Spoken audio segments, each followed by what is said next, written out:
Welcome to Wading into Retirement. Are we ready?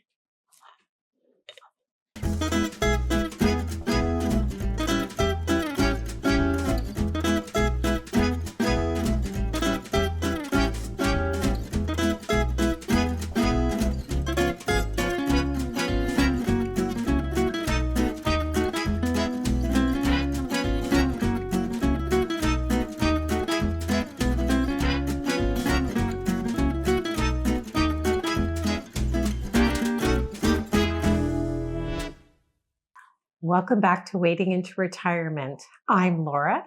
And I'm Mike. And the question is, are we ready? Are we ready?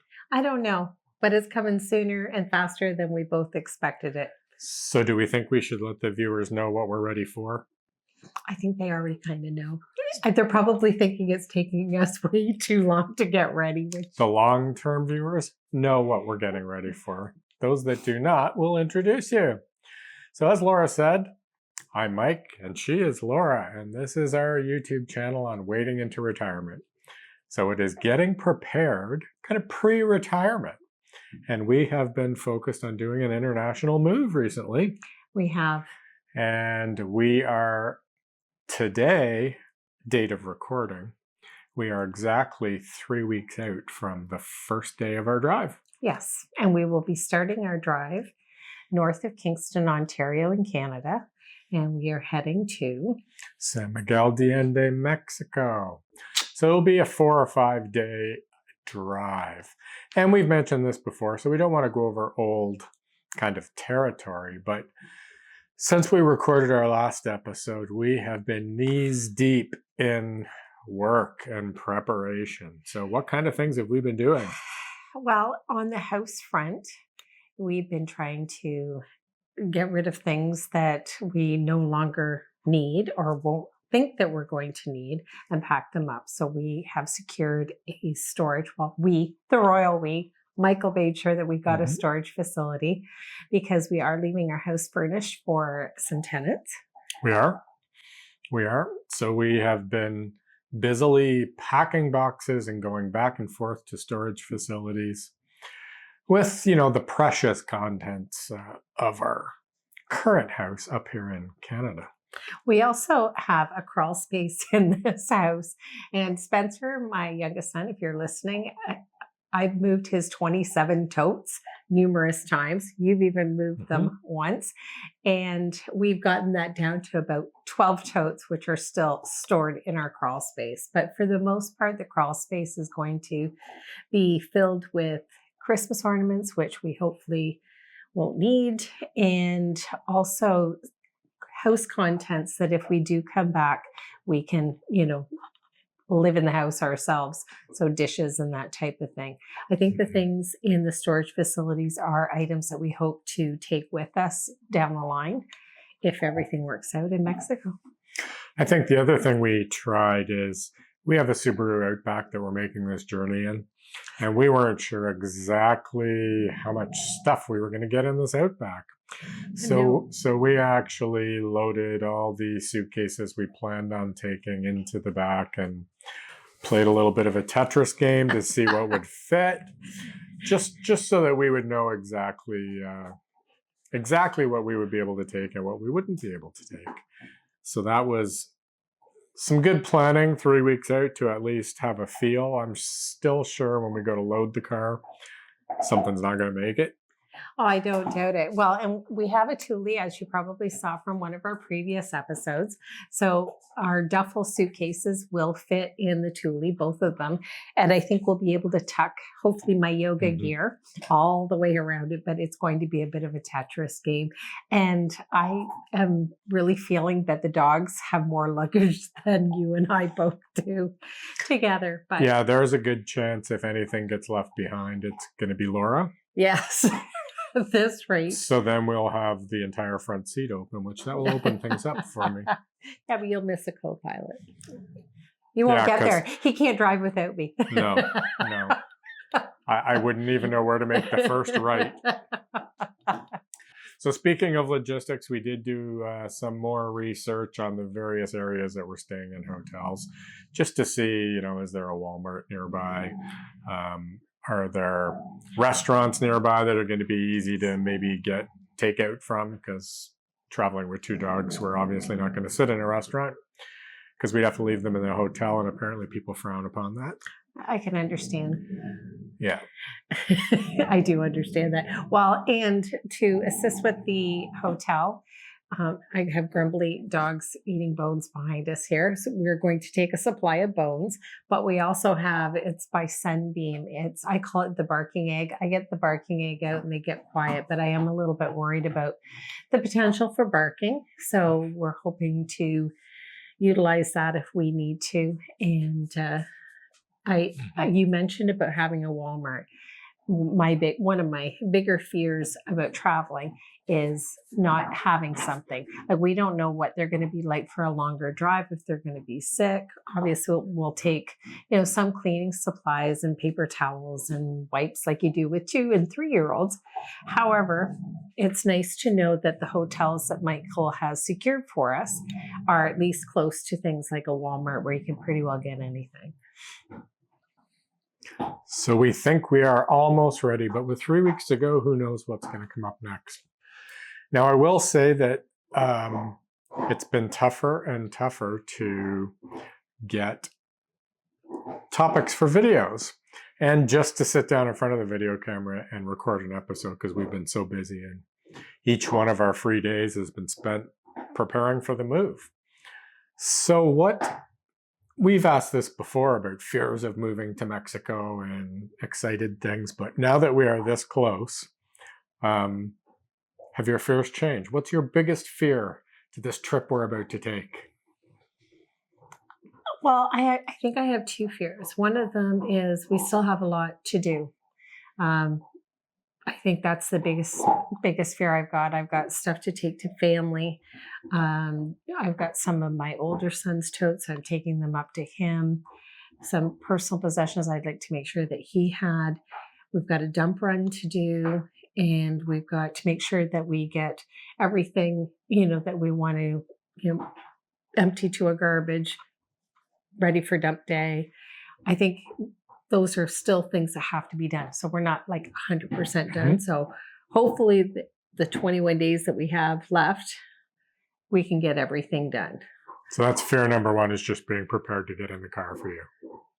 Yeah, I think so. And making sure that I'm leaving the house, with everything ready and set and feeling like I'm not leaving something undone. Okay, you said you had 2 fears. What was the second one? Well, the other one's probably goofier. I know we have a lot of American visitors, and I never thought that I would actually say this, but I think one of my bigger fears is actually traveling with Ontario plates through the U.S. Government and politics, which I don't like to get into, have been a little bit hotter and heating up.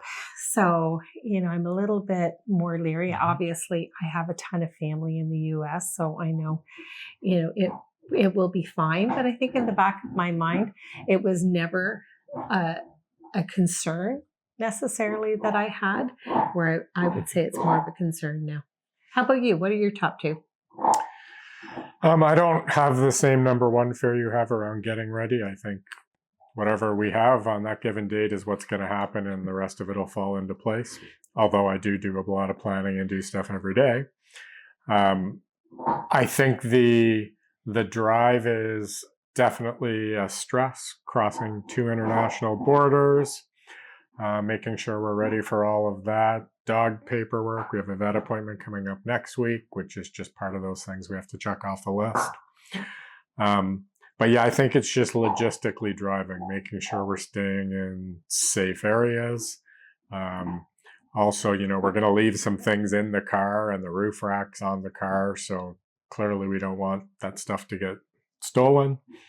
So I will feel a whole lot more settled when we arrive there safely and we've had no car issues. And so the actual 5-day drive is, I'm usually not a stressed driver, but when you have your entire life in a car and you're not coming back for quite some time, it's a significant kind of task. So that's probably my biggest worry right now. Now, the day we arrive, you can ask me this question again, and then I'll have all the Mexico worries, like, oh, how do I do this? And where am I going to get an oil change? And all the kind of activities of daily living that we take for granted here that we'll have to figure out how to do there.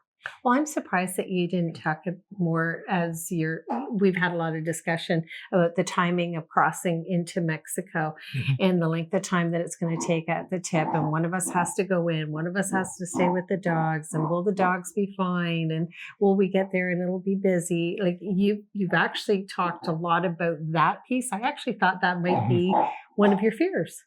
Well, that is the fear. That's the drive. That's the logistics I just spoke to. I know, but the drive. So there are 100 little things in the drive. One of them is the Mexican border and what has to happen there.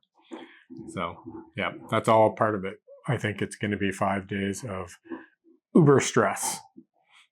Oh, I don't think so. We're on the open road. Well,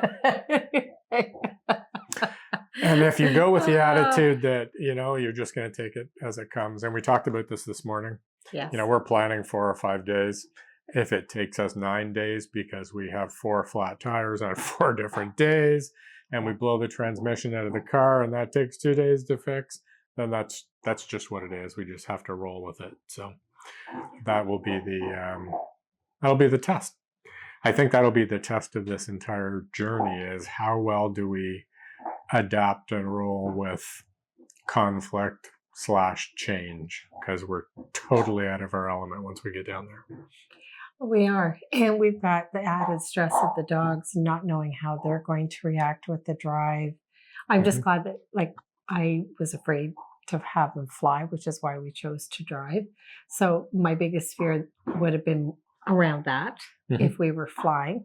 So that has been mitigated. So I'm not feeling as nervous about that piece of it. But yeah, that's an unknown. So when you say the drive, that's actually a pretty big one. I was thinking you would have been more specific on, what that was. And you've gotten the car oil change done before, you've gotten it checked. And I think we've done everything that we can to plan and prepare to arrive safe and sound and all good. But so that's probably it for this episode. So hopefully our marriage will last. Getting it it will definitely last if we keep the passenger seat open for the drive. Yeah, but we won't get there. We won't get there. Goofus. All right. Well, thank you for watching. Thanks for staying interested in our journey. And we will certainly be sending you more videos from the road very soon. Yes, we'll have to definitely take some pictures of the Tetris move, because it seems like more keeps going into the pile to take than gets taken away from the pile to take. So it'll be interesting trying to get everything that we need to get into the car. And if things get left behind, they get left behind. We know on our journey there and in Mexico, they have everything that we need. So again, my second attempt to end the video. Thank you for watching. If you haven't subscribed, please do. Just click the button below. Ding, ding, subscribe. There's bells, there's whistles, there's everything. It's quite an experience to click the button. And we hope that you do and continue to support us and enjoy watching the content on our channel. And don't hesitate to throw in the chat if you are in Mexico, anywhere in Mexico, and have made this type of a journey, either from Canada or the US. Throw in your big 1-2 fears and whether they were realized or not. Or if you have a place in Mexico with a spare bedroom, and you'd like a couple of YouTubers to visit you and do an interview and look at your city, we're up for that as well. We definitely are. That's it for today. We'll see you next time on Wading into Retirement. Bye for now.